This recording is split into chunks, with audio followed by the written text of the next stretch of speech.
আসসালামু আলাইকুম। মাতৃ জগৎ টিভির সংবাদে সবাইকে আমন্ত্রণ। সাথে আছি কাজী ফারজানা ইসলাম।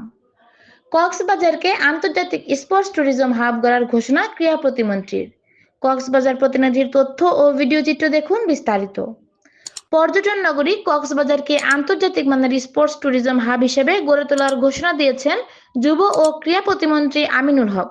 শুক্রবার সকালে কক্সবাজারের প্রস্তাবিত ক্রিকেট স্টেডিয়াম এলাকা পরিদর্শন শেষে সাংবাদিকদের সঙ্গে আলাপকালে তিনি এ ঘোষণা দেন। পরিদর্শনকালে স্টেডিয়ামের জরাজীর্ণ অবস্থা নিয়ে ক্ষোভ প্রকাশ করে প্রতিমন্ত্রী বলেন, কক্সবাজারের মতো মনোরম স্থানে বর্তমান অবকাঠামোগত ব্যবস্থাপনা অত্যন্ত নাজুক। মাঠের অবস্থা কিছুটা গ্রহণযোগ্য হলেও খেলোয়াড় ও পর্যটকদের জন্য প্রয়োজনীয় সুযোগ সুবিধা প্রায় নেই বললেই চলে।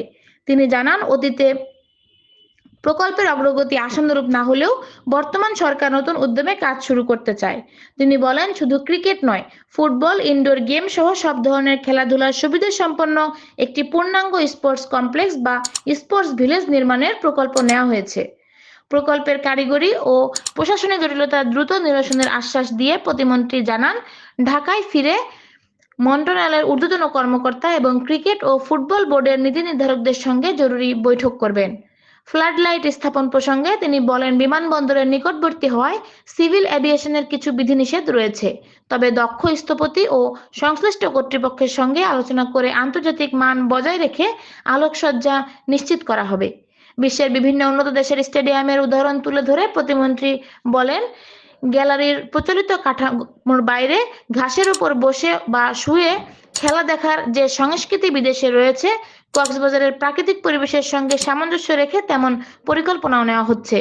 সঠিক পরিকল্পনা বাস্তবায়ন করা গেলে কক্সবাজার বিশ্বের অন্যতম আকর্ষণীয় স্পোর্টস ট্যুরিজম স্পটে পরিণত হবে বলে তিনি আশাবাদ ব্যক্ত করেন। এক প্রশ্নের জবাবে তিনি জানান, বাংলাদেশ ক্রিকেট বোর্ড, বিসিবি ও পর্যটন কর্পোরেশনের মধ্যে দীর্ঘদিনের প্রশাসনিক জটিলতা অনেকটাই কাটিয়ে ওঠা গেছে। সংশ্লিষ্ট সব পক্ষ এখন একযোগে উন্নয়ন কাজ এগিয়ে নিয়ে যেতে একমত হয়েছেন।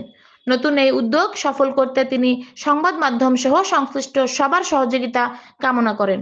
পরিদর্শন শেষে প্রতিমন্ত্রী সিলেট জেলা স্টেডিয়াম ঘুরেও দেখেন এবং সেখানে ক্রীড়ার অবকাঠামোর উন্নয়নে সহযোগিতার আশ্বাস দেন।